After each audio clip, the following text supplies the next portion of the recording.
Dan itu ada beribu-ribu keadaan yang Anda tidak tahu di Indonesia. Misalnya ini, kira-kira jumlah koruptor dibanding jumlah yang ditangkap oleh KPK, itu piro ping piro? Roh kan? Gak iso. Jadi begitu banyak hal yang Anda tidak mungkin tahu. Nah, jangan ditambah dengan racun-racun di medsos yang Anda tidak mungkin tahu. Nah, gak mungkin tahu yang nganggo akal sehat. Oh mungkin iki mungkin iki. Iki mungkin. Oke, gak mungkin ini gak masuk akal. Iku tok. Tapi jangan disimpulkan mana yang benar. Nek subhat ya wis tinggalan. Sing penting kon urip apik di wilayahmu, di perusahaanmu, di kampungmu, di keluargamu. Cukup menurut sebab untuk mengetahui benar secara objektif gak ono dalane rek, gak ono dalane. Kon kapusan kabeh engko. Kapusan. Ini ngomong mitos akeh tapi saya nggak akan ngomongkan. Pokoknya ngene rek, iku mek innama amruhu idza arada syai'an ayakullahu kun fayakun. Nek ngono tok. Kon duwe karep muga-muga padha karo pare Gusti Allah. Nek padha berarti kun fayakun. Nek ngono tok. Dadi sing penting hatimu temenan. Ojo dicari fakta objektifnya. Wong kon nuntut model gak iso kok potret kok. Ya apa kayak dadi bukti material, gak iso nuntut dadi bukti material kan gitu, kecuali melalui saksi. Maka ketika pagi saya turun jam 4 pagi sampai di bawah, subuh kita di tempat mau coba syafaat dan aku ngumumkan kepada khalayak dan kita coba umumkan lewat media juga waktu bahwa mulai hari ini bismillahirrahmanirrahim Merapi tidak erupsi lagi. Kalau nggak salah tanggal 8 November 2010. Lu ngono iku malaikat Gusti Allah gak tega karo aku. Walah nunus kadung ngumumno.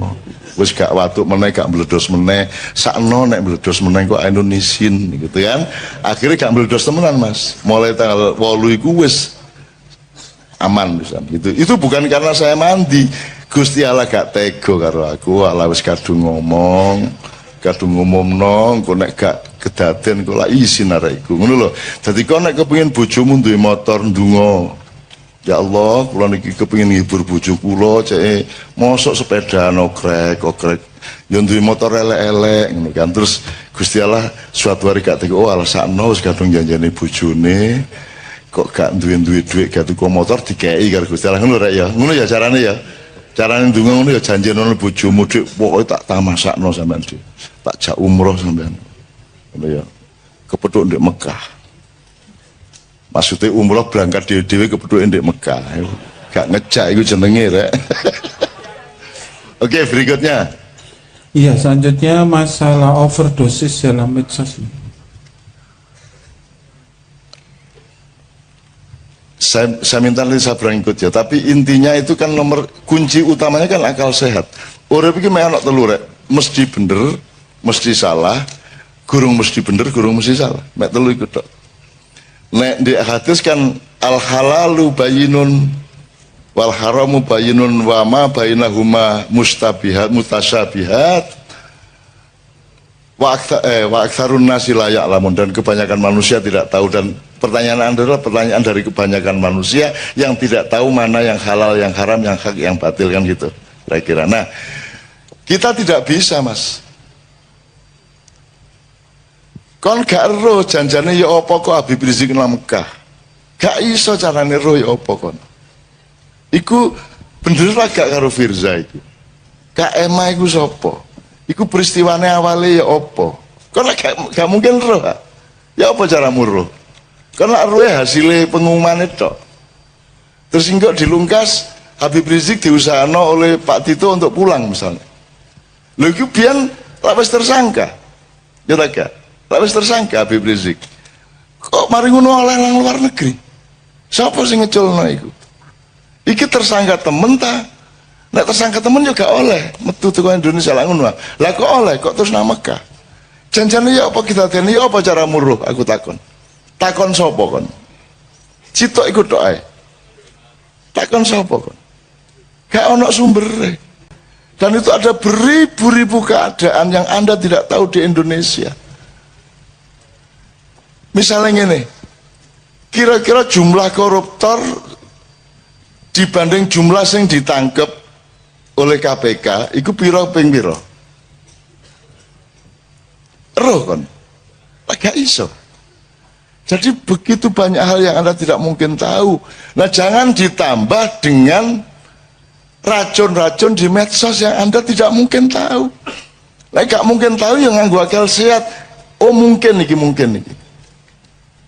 Iki mungkin. Oke, gak mungkin ini gak masuk akal. Iku tok. Tapi jangan disimpulkan mana yang benar.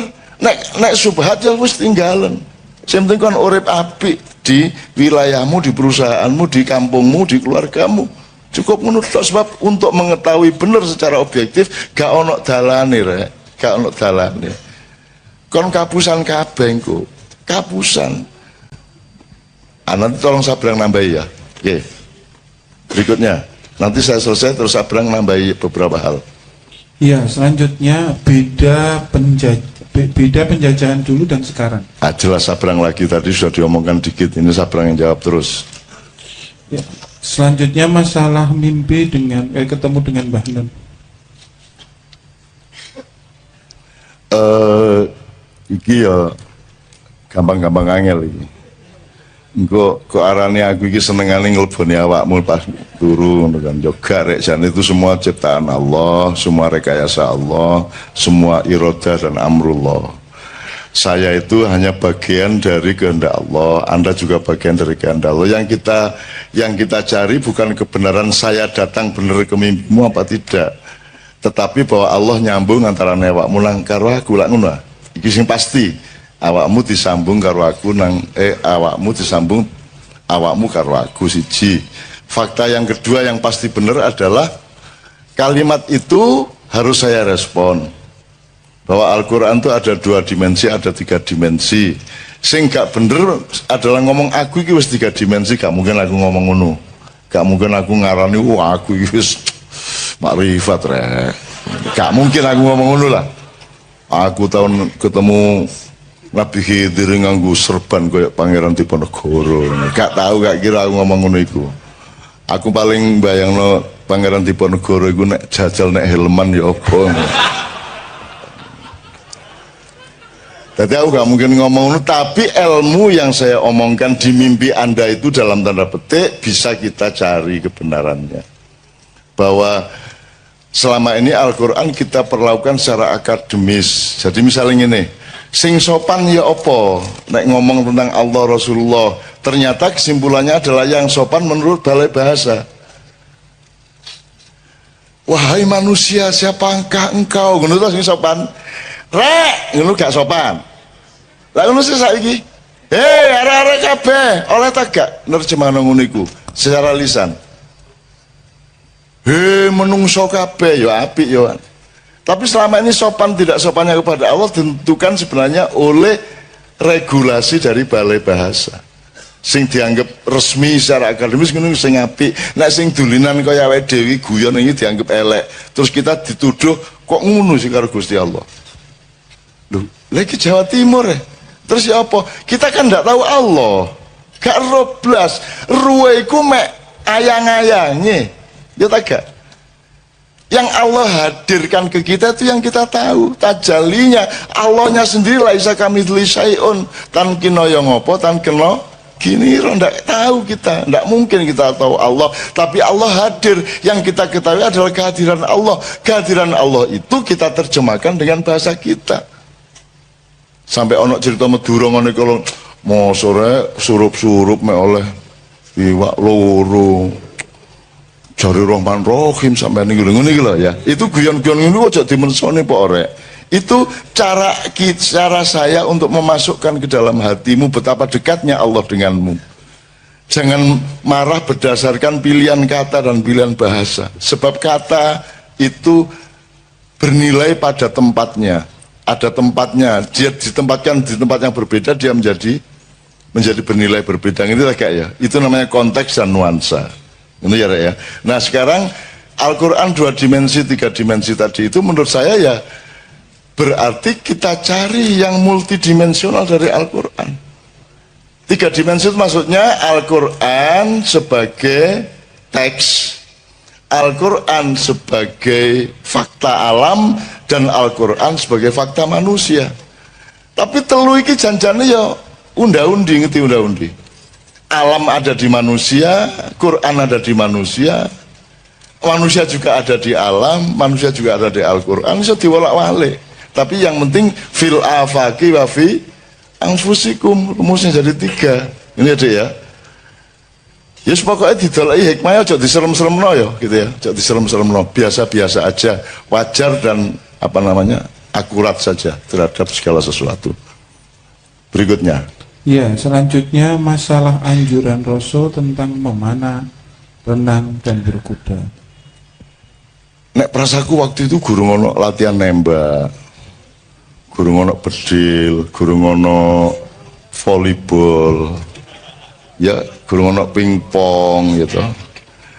Sudah pasti 3 tadi, berkuda, memanah, dan berenang, itu pasti bisa kita cari filosofinya, pasti. Tapi belum tentu karena filosofi itulah Rasulullah menganjurkan renang, manah, dan naik kuda. Karena waktu itu yang disebut olahraga itu yang paling utama itu. Aerobik guru ngono, kung apa? Sing Cina-Cina itu. Ya yoga guru ngono sapi turut gitu ya. Jadi menurut saya itu gak kok terus sing sunah Rasul. Sunah Rasulnya adalah Anda melatih badan Anda supaya metabolisme yang bagus, supaya jiwa Anda sehat, yang ngono. Itu yang sunah Rasulnya, tidak pada bentuknya. Tapi nek awakmu latihan memanah dalam rangka cinta Rasul, yo apik. Yo apik, berkuda dalam rangka cinta Rasul, yo apik. Yo apik. Wong awakmu gawe celana congklang ini karena cinta kepada Rasulullah, yo apik kok. Asal gak usah nyalah-nyalah no liyane, ngono lho ya. Aja meneh kok arek-arek iki malah jingklangi nemen kulot teh. Saene arek-arek. Ya, kalah iku LDI. LDI lah mek saene. Arek-arek saene. Wis saene jek dibedah-bedah bisa. Iku sunah Rasul kuadrat iku jenenge. Sing luwes ya ndelok apa-apa ya. Saya tidak mengatakan ini harus kompromi, ndak. Bukan gampang juga tidak. Dilihat dulu alasannya. Gak apa-apa misalnya ono wong jenggoten mergo wong Kanjeng Nabi jenggoten mosok aku gak, ya gak apa-apa tapi to ya dalam rangka tresno dan itibak Rasul. Masalahnya adalah ojo adek nyalahno sing gak jenggoten. Dan nek ono wong jenggoten ya gak usah dielek-elek. Wong duwe pertimbangan dhewe-dhewe gitu kan. Gitu loh. Urip iku pokoke ombone gak karu-karuan, luas gak karuan, ojo nyacat-nyacat nemen-nemen gitu ya. Nek kon terus fanat, jenggot kudu jenggot, nek gak jenggot kabeh iku jengene ya. Lah wong Yahudi ya jenggoten kabeh ten. Ya rabi-rabi itu jenggoten kabeh. Jadi itu sangat relatif secara budaya. Jadi kembali ke niatmu apa? Niatmu apa? Misalnya awakmu lesu kok kayak waktu deh gini ya apik dalam rangka mengenang Kanjeng Nabi ya apik ae. Gak masalah. Gitu loh. Gak masalah, tergantung niatnya. Al-amal binniyah, ngono ya. Oke. Wis larut iki Mas Islami. Masih ada 2 sebetulnya. Ya. Jadi minta penjelasan singkat tentang air mata ma'iyah tadi dari Mas. Ya. Sing apa ya Mang ya? Personalitas, identitas. Oh, sabrang berarti. Identitas dan personalitas. Oke, berikut terakhir. Yang terakhir yaitu dari Mas Indra, baiknya saya itu nikah dulu atau membangun karakter? Oh, karier, membangun karier. Oh iya, karier. Jane ngene iki gak ono rumus rek. Awakmu sing iso ngukur awakmu dhewe, ya.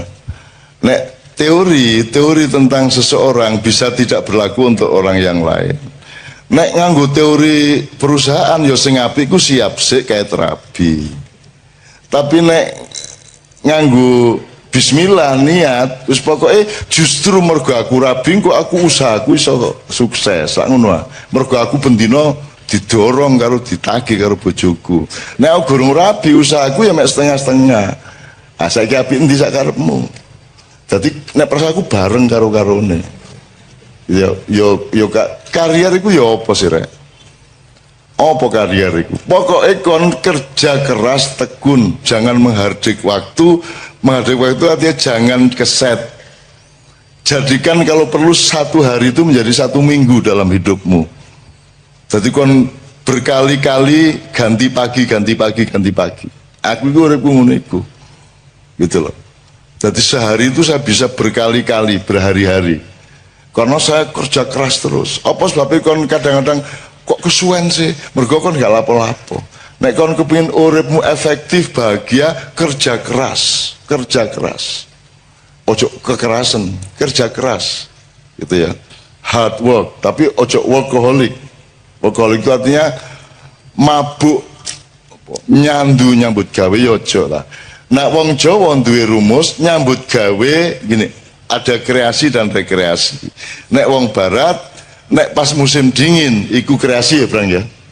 Nek pas musim panas rekreasi. Nek wong Jawa kapan dingin kapan panas wong gak jelas. Maka teori kita berbeda. Kita kreatif harus kita berkreasi harus dengan perolehan rekreatif juga. Karena dengan berkreasi kita bahagia, kita gembira, jadi rileks. Tapi kalau kita rekreasi harus kreatif. Nah iso, ojo rekreasi melaku tok, nyanyi tok, harus ada kreativitasnya. Nah Kiai Kanjeng ini kan sangat rekreatif dalam kreasinya dan sangat rekreatif dalam kreasinya. Sangat rekreatif gitu. Hina menghina satu sama lain. Ku nek wis mlebu bis wah wis cangkeme kaya ngono iku. Wis, dan mereka itu saling hina satu sama lain. Salah satu keindahan hidup mereka itu. Dan juru hina nomor 1 sing tukang bass yo. Kalau sing tukang gitar itu juru hina. Wah, banget nek ngelokno kancane. Tapi mereka bahagia satu sama lain dengan itu. Ya tapi saiki sing tukang bass sing dadi korban saiki sementara. Tapi itulah mereka. Kiai Kanjeng kok ngarang senengane iku ngento-ento sing gak ngono iku to.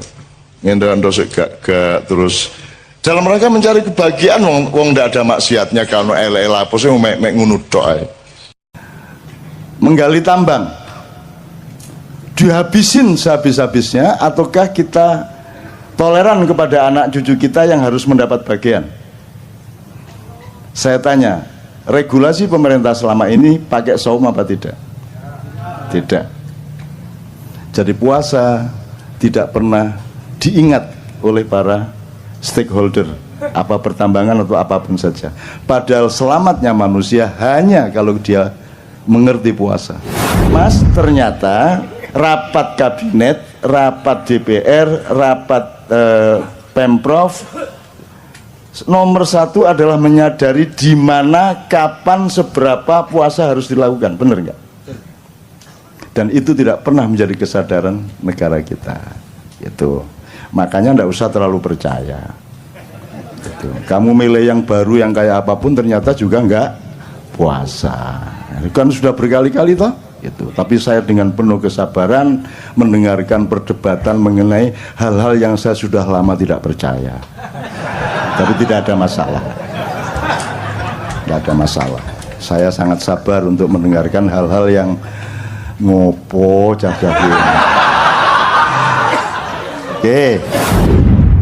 Ya aku ndak anti, aku lapo anti-anti. Gitu loh. Antimu tak. Dari dulu kan saya sudah ndak setuju. Lah yang dulu milih siapa? Lah kok sekarang sambat ke sini? Lah yang milih Jokowi dulu siapa? Lah kok sekarang dibicarakan di sini? Kita di sini syahadatnya jelas.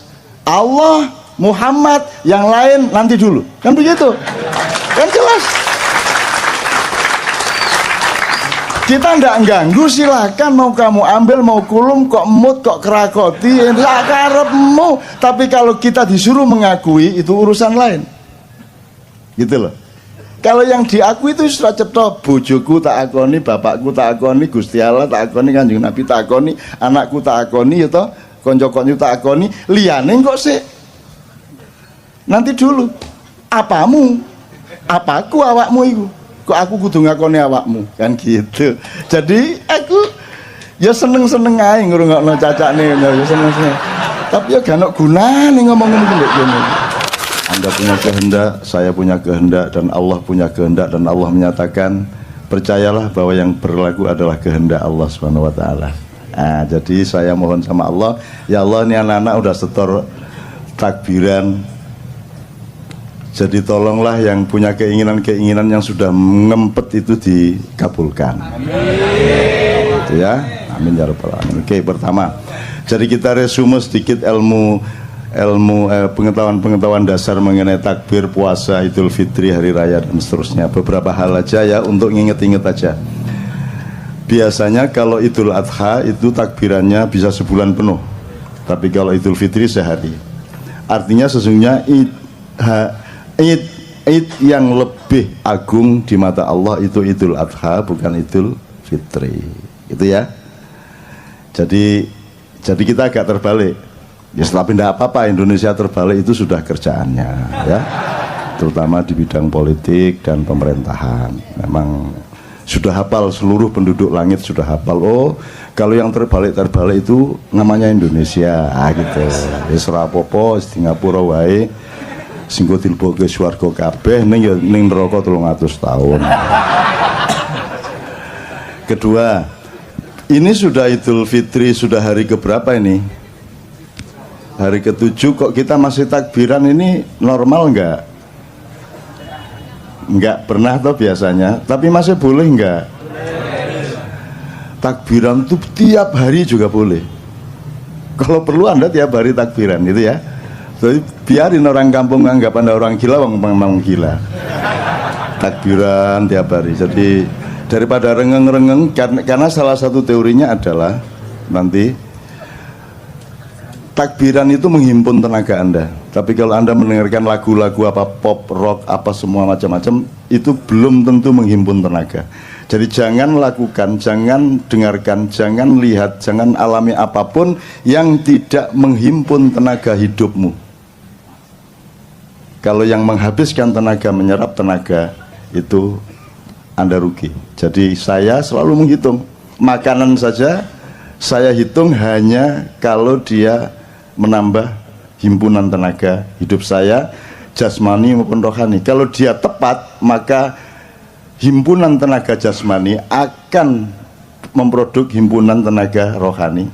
Demikian juga tenaga rohani akan dialektis berakibat pada tenaga jasmani. Itu. Nanti kita dengan manusia syahwat ini kita harus mengenali teori dasar mengenai jasmani rohani ini apa toh jane? Ini dikotomi apa gradasi apa? Ini kita harus kenal gitu. Nanti soal yang dibicarakan mengenai pilkada segala macam itu akan tidak ada gunanya kalau Anda tidak mengenali dasar-dasar dari hidup Anda sendiri gitu. Oke, nomor 2 soal hari raya dan puasa. Anda kalau di desa dulu kan kalau mau puasa malamnya kan diajari bapak-bapak ibu-ibu di musola kan nawaitu saumal ghadi an adai fardhi syahri ramadhana hadhihi sanati fardhon lillahi ta'ala itu zaman dulu. Kalau sekarang pakai rap itu kan. Nah itu itu kira-kira saya tidak tahu lah. Cuman yang ingin saya omongkan dari kalimat ini, itu kan kalimat bikinan kita sendiri. Nawa itu artinya aku berniat, pasten ya. Saum, puasa besok pagi atas dasar keikhlasan saya kepada Allah gitu. Nah, di dalam Al-Qur'an tidak ada disebut saum tapi siam, gitu, siam Ramadan. Jadi kenapa kok niat Anda nawaitu saumal ghadi kok tidak nawaitu siamal ghadi? Ya enggak apa-apa sebenarnya, enggak ada masalah. Jadi saya ini bukan sedang mempermasalahkan. Cuman kalau ngerti bedanya hidung sama bulunya kan lumayan daripada nggak ngerti bedanya kan gitu kan. Kalau sudah ngerti bedanya ini jempol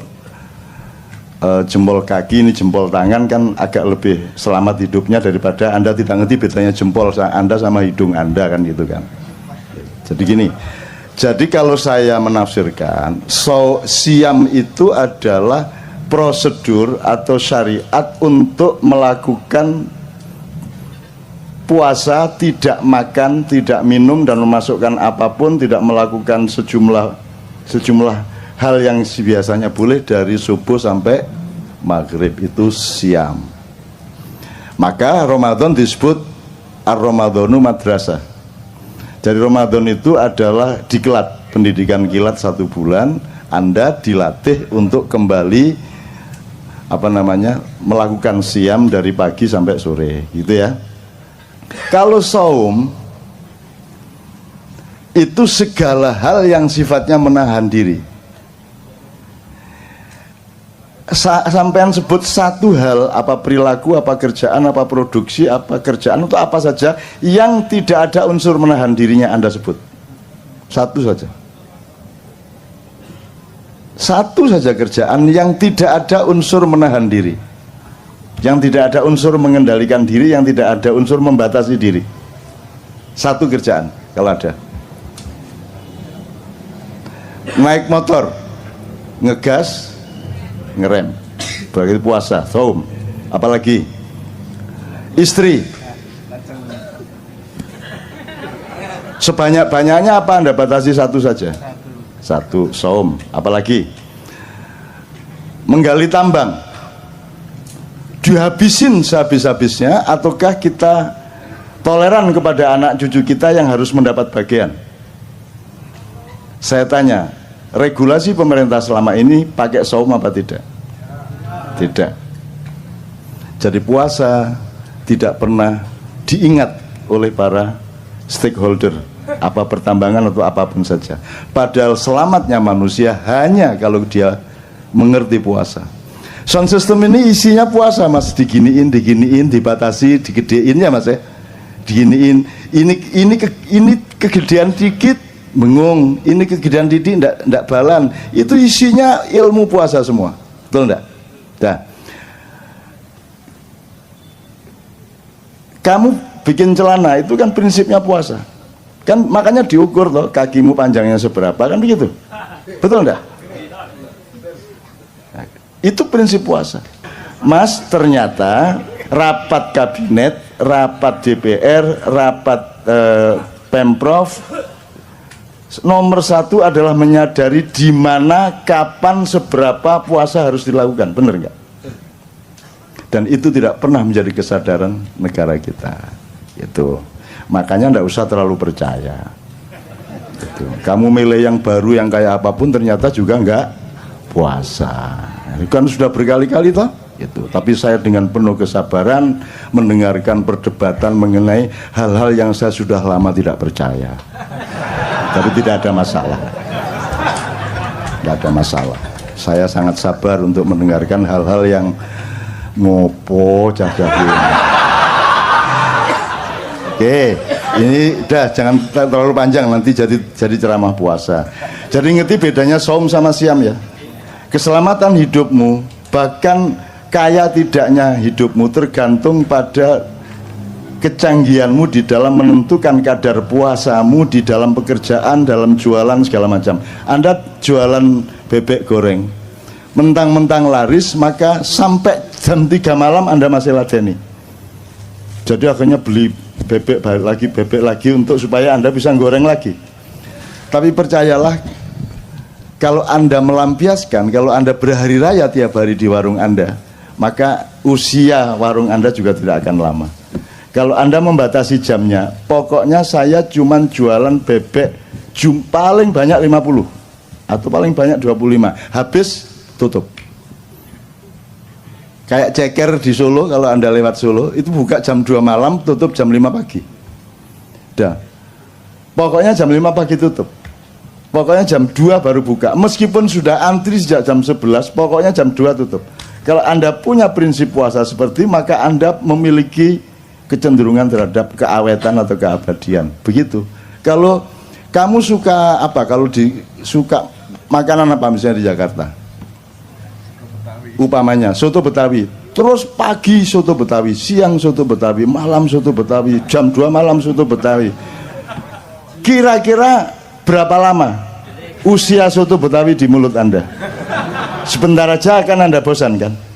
Nah, jadi puasa sebenarnya adalah alat yang paling utama untuk mencapai keabadian. Itu ya saya. Itu salah satu contoh aja. Oke. Jadi sudah jelas ya puasa bedanya. Siam adalah diklat Ramadan. Kalau saum artinya adalah apa saja dalam hidup di mana kamu menerapkan prinsip untuk membatasi diri, menahan diri. Regulasi itu apa? Regulasi itu kan menghitung sesuatu secara akurat, secara tepat. Itu namanya puasa. Kan gitu Mas. Coba mentang-mentang seneng sama istrimu kok keloni ya bendino. Esok kelon, awan kelon, sore kelon. Kate ngantor sih dilu ngadeg duluan. Suwe-suwe bosen dewe mari ngono kan gitu. Maka harus ada puasa. Maka Rasulullah mengatakan makanlah kalau lapar dan berhenti makan sebelum kenyang, maka kamu akan sehat dan lebih lama keawetanmu, gitu ya Rek ya. Terus imsak. Di sini kalau imsak tandanya apa di Jakarta? Pakai teriak imsak gitu. Oh pakai sirine. Sirine. Enggak dong, kalau sirine itu buka, oh bapak ibu-ibu gitu. Kalau di Jogja imsak gitu ya, dari masjid besar Jogja itu Pak Jundi namanya itu, lagunya gitu imsak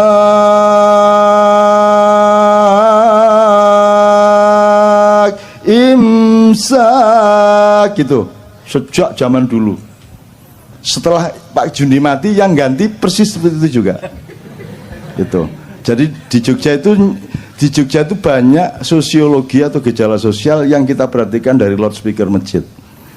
Jadi kalau di masjid itu ada pengumuman bapak-bapak, ibu-ibu, innalillahi wa inna ilaihi rajiun telah meninggal dunia, itu berarti Pak Walikun yang mengumumkan. Kalau sudah dengar mulai bapak-bapak, Pak Walikun berarti Anda mati. Begitu ada dengar suara Pak Walikun berarti ada yang mati. Sampai pada suatu hari bapak ibu-ibu loh, kok bukan suara Pak Walikun, berarti yang mati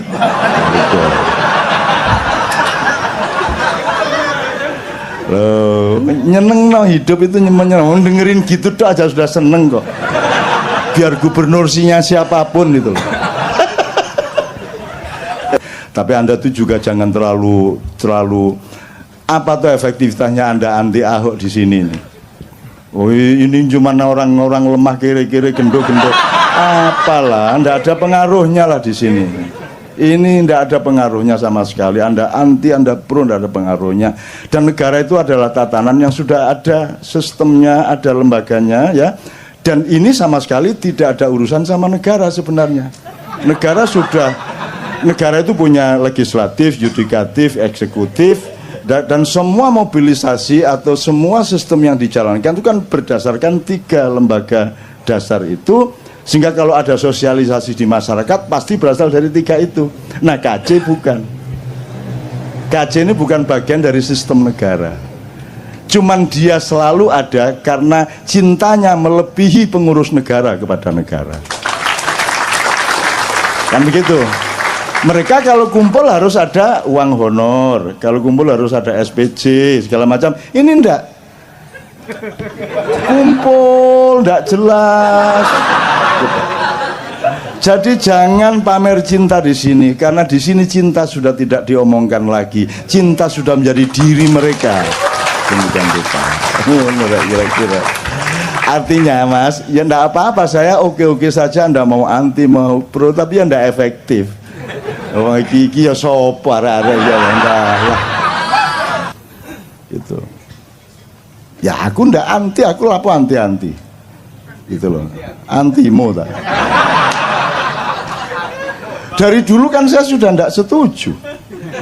Lah yang dulu milih siapa? Lah kok sekarang sambat ke sini? Lah yang milih Jokowi dulu siapa? Lah kok sekarang dibicarakan di sini? Kita di sini syahadatnya jelas. Allah, Muhammad, yang lain nanti dulu. Kan begitu? Kan jelas.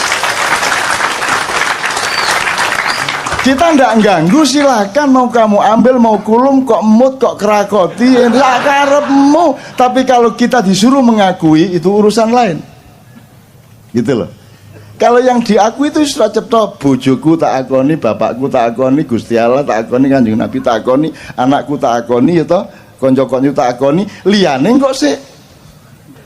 Nanti dulu. Apamu? Apaku awakmu itu? Kok aku kudu ngakoni awakmu, kan gitu. Jadi aku ya seneng-seneng ae ngrungokno cacakne, ya seneng-seneng. Tapi ya gak ono gunane ngomong-ngomong ngene. Tapi wes ya, tapi jadi ini yang namanya kenduri cinta loh. Kita ndak anti, kita cuma ngomong kok. Jadi ya, tak tambah dikit ya. Ini puasa belum selesai loh ya. Ini puasa belum. Artinya saya ngomong puasa belum selesai. Oke, kita belok ke sini sedikit, sekedar untuk referensi. Jadi iblis itu dulu kan gelisah. Loh, ini Adam, kata Allah kan diciptakan sebagai khalifah di bumi. Kan gitu. Ini ja'ilun fil ardi. Lah kok ditaruh di surga? Siapa ini? Siapa yang naruh di surga? Bener nggak? Kan di bumi. Kok di surga? Yang cemas malah iblis. Aneh loh. Jadi yang taat sama Allah sebenarnya siapa? Bingung tak gak kon ya. Nah akhirnya iblis berusaha bagaimana caranya melakukan subversi untuk masuk surga, berusaha supaya membawa Adam ke tempat yang seharusnya, kan begitu, sesuai dengan pilkada dan hasil-hasilnya, kan gitu. Nah ternyata begitu dia mau masuk surga ada naga sangat besar. Wah ini ngelawan naga agak lama juga ini. Akhirnya si iblis pakai ilmu sirep. Terus si ininya ngantuk naganya, terus menguap. Begitu naga menguap, iblis masuk mulutnya, bleng. Terus dia lari pagi di dalamnya, cukup, menunggu si naga nanti beol. Terus dia ikut tainya. Begitu keluar, ekor naga itu ada di dalam surga. Oh no, baru dengar. Oh, saya juga ngarang kok ya. Loh, tapi silakan bantah kalau bisa. Terus begitu masuk surga ternyata ada pasukan lain. Pasukannya itu burung-burung, terutama burung-burung merak. Tapi itu dah tidak saya ceritakan. Pokoknya intinya sampailah dia ke Adam. Emang Adam makhluk bodoh sehingga bisa dipengaruhi iblis? Kan Allah mengatakan inna khalaqnal insana fi. Adam lebih unggul apa lebih rendah dari iblis? Lebih unggul. Ahsani takwim, dia sebaik-baik ciptaan, masterpiece-nya Allah. Masa bisa dipengaruhi iblis? Terus digoda iblis? Ayo, ye. Nggak bisa. Upama saya aja nggak bisa kok digoda iblis. Cuman iblis ini pinter, dia pernah kuliah di IKJ. Jadi iblis menciptakan kostum persis seperti malaikat Jibril. Terus dia pakai, pokoknya penampilannya persis Jibril sehingga Adam, wahai Baginda, ada apa gerangan? Baginda menemui aku, gitu kan? Terus diterima oleh Adam karena yang datang menurut Adam itu Jibril. Terus si Jibril palsu ini tidak menjawab, dia cuman menyeret tangannya Adam untuk mendekati sebuah pohon. Nah, di situ kesalahannya, wala taqraba hadhihi syajarah, jangan dekati pohon itu, kata Allah. Maka karena dia mendekati pohon itu dihukumlah Allah sehingga kemudian Adam dipindah ke bumi, kan begitu. Terus disimpulkan oleh manusia di dunia, berarti di surga itu ada pohon yang tidak boleh didekati, itu disebut pohon terlarang gitu ya. Betul? Pernah dengar pohon terlarang? Saya bilang, kalau di surga ada larangan aku mau rono aku. Surga tidak ada larangan dong, tidak ada pohon terlarang. Pasti harus ada analisis yang lain, bukan pohon larangan. Loh, kalau di surga ada larangan namanya bumi. Ini jangan, itu iya, sengsu jangan. Ngerti sengsu? Oseng-oseng asu.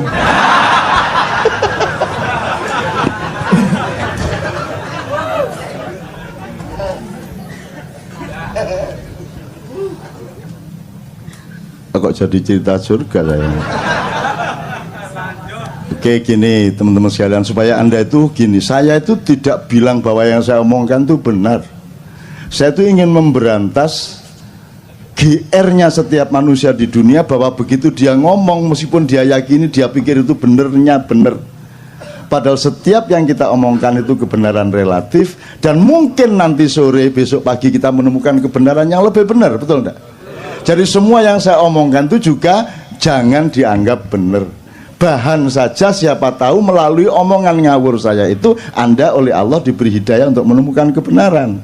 Kan gitu. Jadi jangan percaya sama saya. Sebodoh-bodoh manusia adalah yang percaya kepada saya. Salahmu dewe. Terus nanti Anda masuk surga, ini saya gara-gara percaya sama Cak Nun. Salahmu dewe, kata malaikat Malik. Saya melakukan itu karena saya percaya sama, kenduri cinta sama Cak Nun. Terus jare Malik, ya salahmu dewe, arek dapure koyo ngono kok percaya.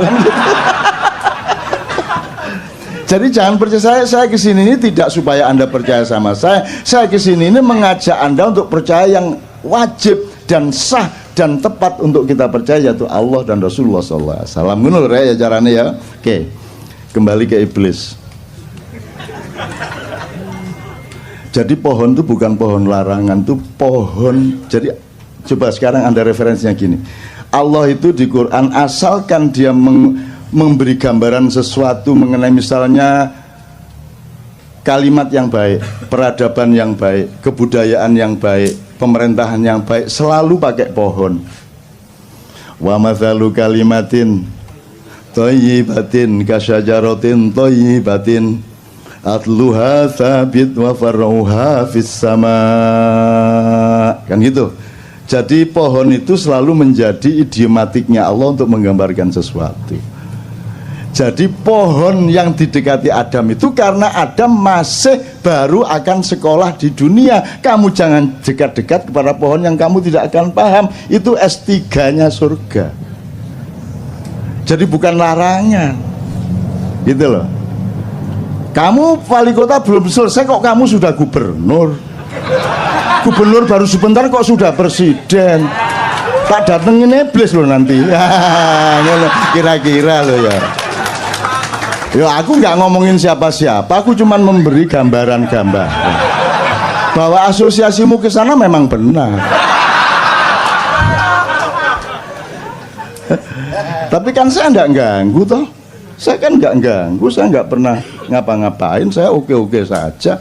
Saya tidak ada urusan sama dunia ini, kamu telan semuanya, aku nggak ada masalah. Gitu loh. Kalau aku anti korupsi, aku tidak eman emasnya, tidak eman duitnya. Tidak boleh aku eman duit atau emas. Yang aku eman adalah kenapa engkau berbuat jahat sehingga akan merugikan dirimu, merugikan anakmu, keluargamu, dan masa depanmu di depan Allah Subhanahu wa Ta'ala. Kan gitu. Oke, yuk iblisnya sudah ya. Teman-teman sekalian, kita kembali ke puasa. Jadi sekarang imsak tadi ya, imsak. Jadi imsak itu kapan waktunya? 10 menit sebelum azan subuh. Coba ini jawaban kayak begini ini bagaimana coba? Coba ini pekok banget lah masa dire imsak itu waktunya kapan? Dia bilang 10 menit sebelum azan subuh. Coba bagaimana tuh jawaban coba? Imsak itu dari subuh sampai maghrib. Bagaimana sih? Imsak itu artinya Anda membatasi diri, menahan diri. Tumsiku, Anda mengendalikan. Imsak itu pengendalian. Jadi imsak itu waktunya dari subuh ke maghrib. Ayo kok tadi jawabnya 10 menit sebelum zuhur. Lara-ara iki. Loh, wong kamu itu urusan satu kata belum beres mau ngurusi Ahok, itu bagaimana? Ya enggak apa-apa, ini guyon deh. Jauh cinta tanpa guyon itu kan bagaikan roti tanpa sambel ya apa gitu. Gitu ya Mas ya. Maka sebenarnya saya sayang sekali kemarin Ramadan tidak bisa ke KJ karena giliran sama Leto sama Noe. Sebenarnya saya ingin kasih saran Anda untuk melakukan ijtihad dan eksperimentasi di masjid Anda masing-masing di kampung. Jadi imsak itu ketika 10 menit sebelum subuh itu kan memperingatkan sebentar lagi kamu harus menahan diri. Jadi sebenarnya kata-katanya imsak itu mengingatkan bahwa nanti kamu harus imsak. Bukan ini sudah imsak, bukan. Nah begitu Allahu Akbar, imsak dimulai. Kan gitu. Jam 7 imsak, 8 imsak, 9 imsak, siang imsak sampai jam 4 sampai baru nanti jam 6 kurang dikit baru imsaknya selesai. Jadi saya itu ingin menyarankan Anda mulai Ramadan depan itu sebanyak-banyaknya ucapkan imsak di masjid. Jadi Anda kalau mulai jam 11 mulai agak lapar, Anda ke masjid imsak. Dah. 3 kali gitu ya. Terus nanti jam 1 udah lapar-laparnya itu. Anda ke masjid lagi untuk supaya memberi semangat kepada orang yang berpuasa. Imsak itu saran-saran. Terus jam 3 itu juga sudah mulai wah buka masih lama gitu. Jadi lemes itu ucapkan lagi serentak. Imsak itu. Ya kira-kira orang sekampung keluar semua dibawain cangkul ndasmu dipakai. Padahal benar nggak yang Anda lakukan? Benar dah. Makanya kebenaran di depan atau di tengah orang yang tidak mengerti kebenaran itu akan menjadi keburukan. Kan begitu. Jadi kalau ada yang berani mencoba saya seneng loh itu. Saya seneng ya. Seneng aku. Kalau ada yang berani, masya Allah, ya Allah. Kalau Anda mati syahid yes.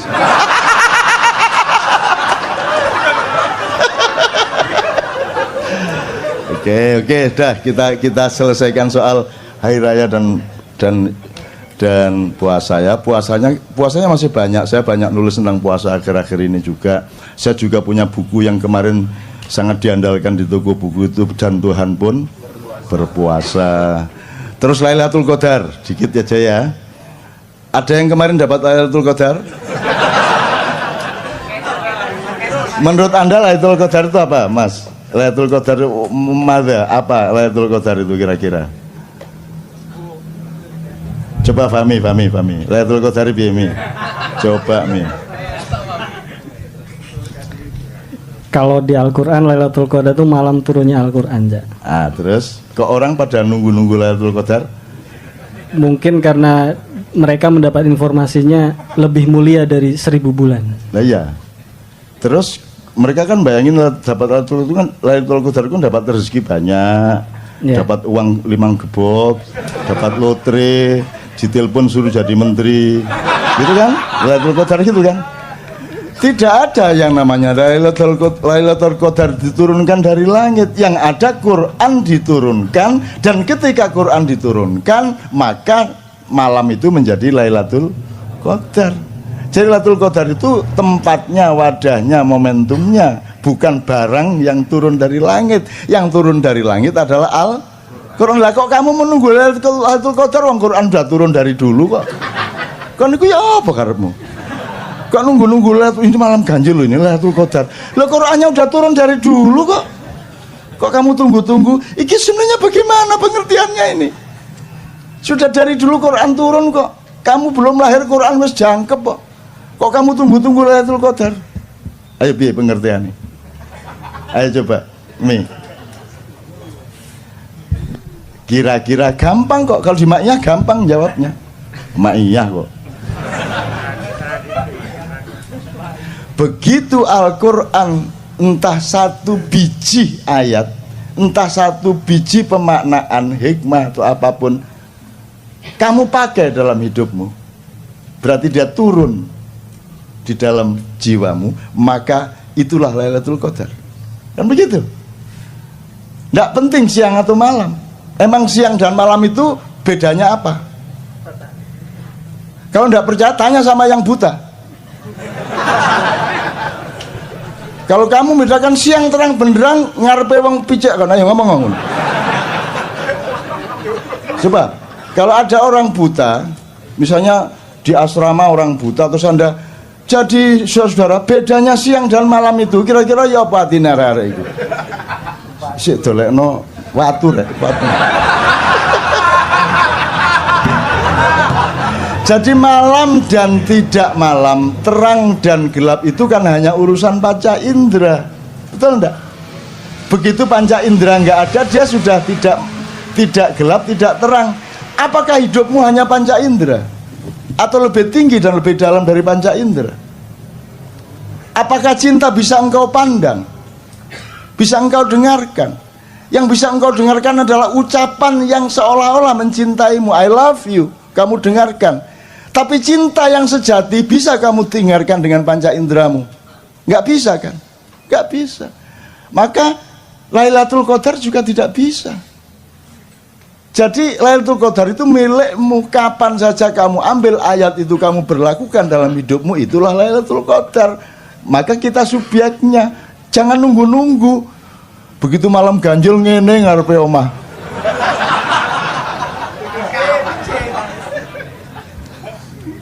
Ditekani jin kapok kan. Itu Lailatul Qadar. Sekarang kita cicil lagi, ini seneng aku gudang-gudang ini. Lah ya wong kok ngawur ae. Seneng-seneng. Saya tanya, jadi kamu seneng-seneng tanggal 1 Syawal itu? Kok seneng? Berarti kamu mangkel loh sama Ramadan. Kurang ajar gak oleh mangan. Jancuk arek-arek ini. Akhirnya Idul Fitri ya kan gitu kan. Lah kok kamu di WA ngakunya Ramadan jangan tinggalkan aku. Ndak semua. Ayo. Lah kok kamu bilang hari raya, berarti kamu sedang merayakan sesuatu. Apa yang kamu rayakan? Ngaku aja. Yang kamu rayakan pada 1 Syawal itu apa? Karena kamu pagi-pagi boleh ngopi, itu kan? Gitu. Ngaku aja. Lah iya. Terus mari ngono konser. Sedih hatiku. Karena Ramadan akan berlalu. Nek Ramadan iso ngomong langsung taek.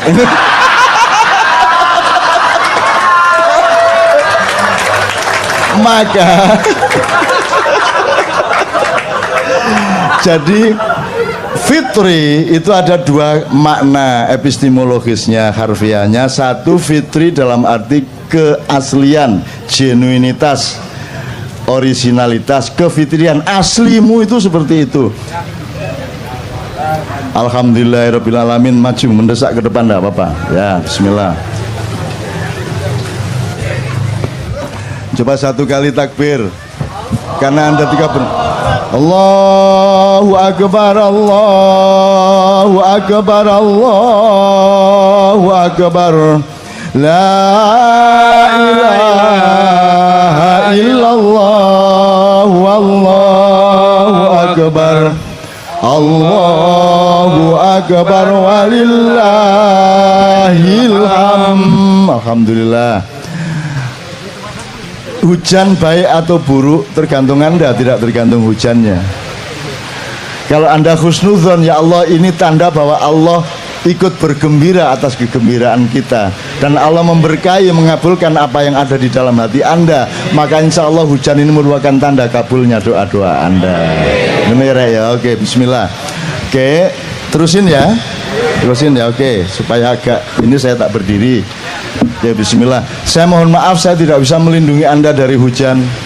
Saya sudah tawar tadi hujannya, tapi aku tidak bisa melindungi mereka wajah hujan. Lo jangan dilindungi, wong aku ini datang untuk mengantarkan rahmat Tuhan gitu. Aku ya udah terusin, kalau sing terus ngono aku. Itu sampai mana tadi? Fitri ada dua macam. Maka ada Idul Fitri kembali ke kesejatian dalam arti kekeluargaan. Anda mudik, ya toh? Anda kembali ke asal usul Anda, kultural, kami kembali ke kampung halaman, sampai nanti kembali kepada sejatinya dirimu itu siapa. Kan puncaknya kesadarannya seperti itu. Nah ini kan prosesnya. Kalau cuma mudik dan kembali ke kampung kan kita bisa bareng-bareng, tapi begitu sudah mulai balik ke dirimu yang sejati, dirimu yang sebenarnya, kan sudah merupakan permenungan atau urusan masing-masing, tafakur masing-masing. Ini yang makna pertama. Yang kedua, kalau saya sarapan, bahasa Arabnya aftur. Kalau sarapan, bahasa Arabnya futur. Kalau makan entah siang, entah sore, entah malam tuh, jadi Idul Fitri itu juga berarti kembali makan. Bahasa Jawanya mbadok maneh. Saya tanya sama Anda, kalau melihat budaya puasa dan hari raya selama ini, Idul Fitri itu bermakna yang pertama apa yang kedua? Yang kedua, yang dirayakan tadi yang pertama apa yang kedua? Yang kedua. Jadi sebenarnya Anda ini binatang apa manusia? Ya tidak apa-apa, ya tidak apa-apa lah. Jadi memang kita sedang seneng-seneng. Aslinya ketika kita khusyuk, yang kita rayakan itu Ramadan. Jadi hari raya itu sepanjang Ramadan. Kalau kita ngomong rohani, karena lebih tinggi mana kebaikan atau kegembiraan? Oke, diatur lagi. Lebih bermakna mana lapar atau kenyang? Lapar. Lebih sehat mana lapar apa kenyang? Lapar. Jadi sebenarnya yang dirayakan itu yang lebih tinggi apa yang lebih rendah? Seharusnya kalau pakai logika ini selama Ramadan itulah hari raya. Tapi kan nek ngunu temen kan yo ngeluh to awake dhewe. Terus kadung gak iso ngunu to ya semua masyarakat. Oke, jadi teman-teman sekalian seperti itu kira-kira. Oke. Kita tata lagi. Saya ingin mengatakan sama Anda ini usianya itu disebut usia milenial. Usia Anda ini 20 katakanlah ya, naik turun dikit sampai 30 naik turun sedikit. Ya. Dia sama saya jiwanya yang milenial. Kecenderungannya adalah nasionalisme Anda lebih tinggi dari para kakak maupun bapak Anda. Ini hasil penelitian. Nomor 2, kesolehan sangat penting bagi Anda. Itulah sebabnya Anda kumpul di sini dan makin banyak orang berkumpul seperti ini. Harap Anda tahu ma'iyahan di mana saja, rutin maupun tidak rutin, yang datang adalah anak-anak muda yang usia milenial itu begitu banyak, sehingga Anda jangan terlalu mengandalkan pemerintahan sekarang sampai 5 tahun, 10 tahun ke depan.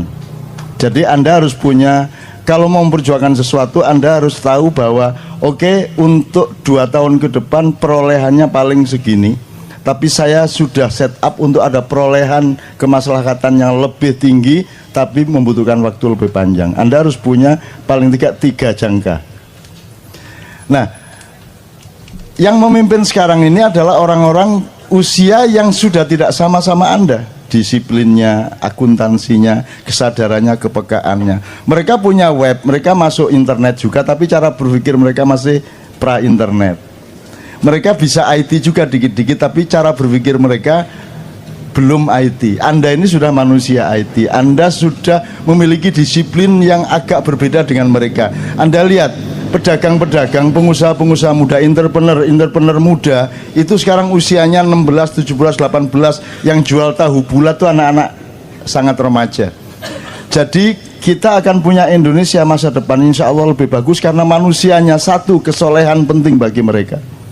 Nomor 2, nasionalismenya lebih tinggi. Nomor 3, entrepreneurship-nya lebih tinggi daripada kakak dan bapak mereka. Dan mereka inilah orang-orangnya. Jadi saya tidak menghitung yang sekarang-sekarang ini. Sekarang ini kan sudah, coba yang bisa bikin puisi terlanjur judulnya. Udah apa saja kasih kata terlanjur. Tinggal kamu daftar. Ngerti nggak maksud saya? Apa wis? Bagaimana keadaanmu sekarang? Ya terlanjur. Gimana gubernurmu? Ya terlanjur. Presidenmu? Ya terlanjur. Pokoknya semua. Gimana ibadahmu selama ini? Ya terlanjur, kacau kemarin.